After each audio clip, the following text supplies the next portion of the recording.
พดหินมาฮอดศูนย์ซอบเสียง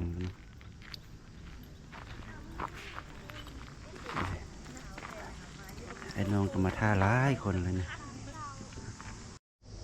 ตอนนี้ก็มาเลาะเบิ่งบรรยากาศอยู่อันโรงเรียนพลนี้เนาะก็มาถ่ายรูปแด่แหละเนาะเดี๋ยวจะเยี่ยมเข้าห้องเสียงนัด8 โมงเข้าห้องเสียงเนาะแต่ตอนนี้น่าจะ7 โมงว่าเนาะเดี๋ยวจะรอถ่ายรูปมันก่อนเพื่อมีอย่างลงเฟซเนาะอันนี้มันสโมสรเนาะสโมสรโรงเรียนพลมีเนาะตัวนี้เป็นตึก ICT เนาะตึกข้อมูลข่าวสารอย่างนั้นเนาะแล้วบนแน่ใจว่านี่มันตึกเรียนหรือเปล่ามันมีหลายเนาะโรงเรียนเป็นโรงเรียนใหญ่เดี๋ยวจะพาไปจอบเบิ้งน้อยนึงเนาะถ่ายรูปงามดีวิดีโอเด้อ อันนี้ไอ้น้องที่มาเสียงเนาะเสียงบรรจุรัฐกรจักจะมีเปอร์เซ็นต์เข้าหรือบ่เนาะได้เลยรวยบรรจุทดแทนรัฐกรครูวันสองสุขีนึ่งประจำปี2026ให้เกียรติเป็นประธานพิธีในวันนี้เรียนเสนอท่านปริญญาเอกคำคัทธีวรกรรมการพรรคแข่งเลขาคณะพรรคห้างขาดหัวหน้าแผนกศึกษาธิการและกีฬาแผ่นดินจันทร์ก็ให้เกียรติต้องมาขอส่งเสริมและกลายเป็นครูที่ดีในอนาคตครูที่เด่นในอนาคตปัจจุบันนี้ขอให้บ้านผ่านสอบเป็นคัดเลือกครั้งนี้มีผลสำเร็จนักในเวลานี้ข้าพเจ้าขออนุญาตก่อนเสียงมาสัมภาษณ์ก่อนเข้ามาแต่เมืองใดนี่เข้ามาเซ็งเข้าบรรจุตายได้ก่อนได้ครูปฐมนะคิดว่ามีเปอร์เซ็นต์ได้บอลนี่นะ50 น่าจะมีหลายเนาะคนอยู่ในพลโฮงเข้ามาสมัครเข้ามา8 คนสำหรับรถ8 9 คนก็คิดว่าจะได้อยู่เนาะ50 เนาะคิดว่าน่าจะแต่น่าจะได้แหละเนาะ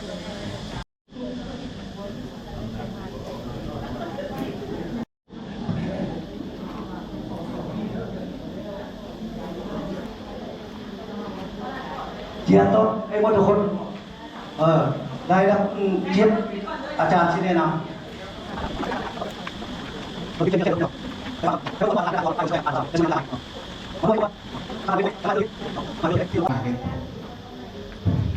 เอาซีซ่าเนาะขั้นตอนกินแล้วเอาละหมายเลขโต๊ะให้มันเป็นให้มันเร็วก่อนซะเนาะแนะนำมันถ้าว่าผู้ใดยังว่าเข้าใจให้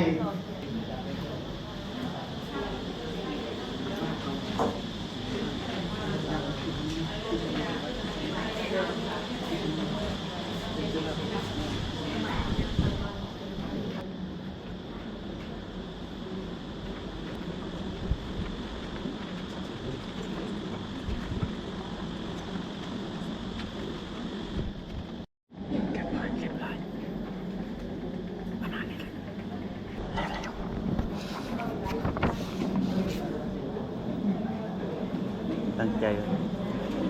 จะได้อยู่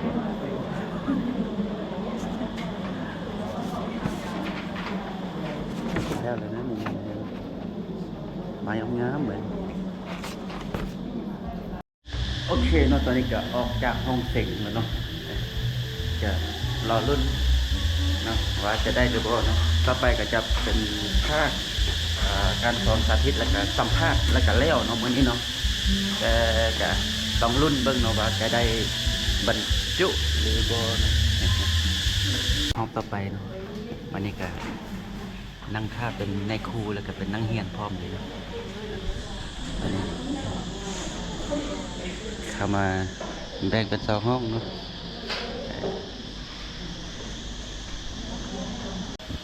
ข้าพเจ้าเนี่ยว่าใช่ชื่อสิงห์หินแซเติ้ล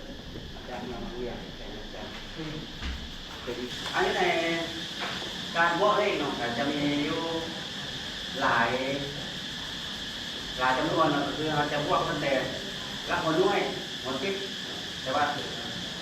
อาจจะมาเรียนในวันนี้นั้นเราจะเรียนรู้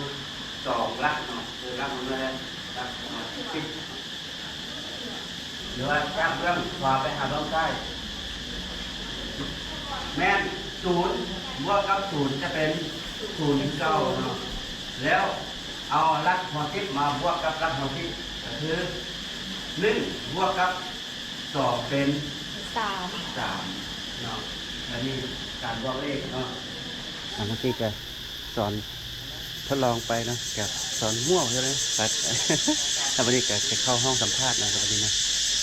ห้องสัมภาษณ์อยู่ทางโน้น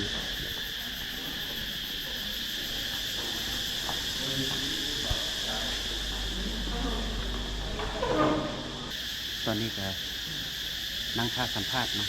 เมื่อกี้เข้าไปเพิ่นบอกให้อยู่นอกท่านี่ก็นั่งท่า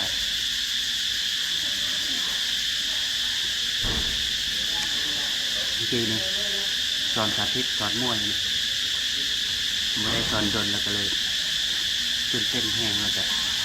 บอกฮู้วิธีการสอนแบบเดี๋ยวนี้เพิ่นจะสอนอะไรแล้วฮะเนี่ยคือบ่เห็นได้สอนแบบมั่วเลยเนาะก็บอกฮู้ว่าคณะกรรมการที่จะพิจารณาแบบใดนะก็ลองเบิ่งนะว่าจะได้หรือบ่แล้วนี่ก็เตรียมท่าสัมภาษณ์ต่อเนาะอันนี้ก็เข้าห้องสัมภาษณ์ออกมาเลยเนาะประกาศสัมภาษณ์อะไรทำไมหลายอย่างเนาะก็ตอบไปตามที่ข้าเจ้าถามมาเลยแต่ก็บ่ฮู้ว่าจะถือใจเพิ่นหรือบ่เนาะก็รอเบิ่งผลออกมาบัดนี้เนาะจะสำเร็จเสร็จสิ้นหมดทุกอย่างแล้วบัดนี้บ่เห็นก็จะ